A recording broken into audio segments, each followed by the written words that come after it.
Telugu big boss season 9 ఈసారి చదరంగం కాదు రణరంగము అంటూ తెలుగు బిగ్ బాస్ సీజన్ 9 గ్రాండ్గా అయితే ఈ రోజు చాలా ప్రారంభం కాబోతుంది. అయితే నాగార్జున గారు మనం ఎదురు చూస్తున్న రోజు అయితే మొత్తానికి రాకనే వచ్చేస్తుంది. అయితే ఈసారి Bigg Boss house double doors అంటూ సరికొత్తగా ఈసారి సీజన్ 9 అయితే ప్రారంభం కాబోతుంది. ఈసారి బిగ్ బాస్ యాజమాన్యం అయితే గట్టిగానే ప్లాన్ చేసేసారు టీఆర్పీ పెరగడానికి. ఇంకా బిగ్ బాస్ చరిత్రలోనే ఈసారి చాలా డిఫరెంట్గా ఎంటర్టైన్మెంట్గా ఉండబోతుంది బిగ్ బాస్ సీజన్ 9. ఎందుకంటే 2 హౌస్లుగా ఉండబోతున్నారు బిగ్ బాస్ హౌస్లో. సెలబ్రిటీస్ ఒకవైపు ఉంటే మరొక వైపు కామన్ మ్యాన్స్ ఉంటున్నారు. ఇంక ఈ విధంగా అయితే బిగ్ బాస్ ఎంటర్టైన్మెంట్ అయితే ఫుల్గా ఉండబోతుంది.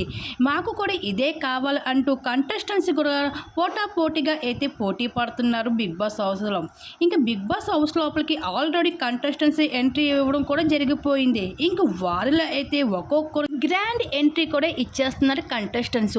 ఇంక ఈ విధంగా అయితే శ్రీజ, అలాగే తనుజ, రీతు చౌదరి, అలాగే సుమన్ శెట్టి, అలాగే యాంకర్స్, డాన్సర్స్, సీరియల్ యాక్టర్స్, ఇలా కొంతమంది సెలబ్రిటీస్, అలాగే కామన్ మ్యాన్స్ అయితే బిగ్ బాస్ సీజన్ 9లోకి అయితే గ్రాండ్గా ఎంట్రీ ఇచ్చేశారు. మరి ఈసారి సీజన్ 9 అయితే ఆట అయితే రచ్చ అయితే మామూలుగా ఉండదని చెప్పుకోవచ్చు. మరి దీని మీద మీరేమనుకుంటున్నారు? మీ అభిప్రాయం తప్పకుండా కామెంట్ సెక్షన్లో షేర్ చేసుకోండి.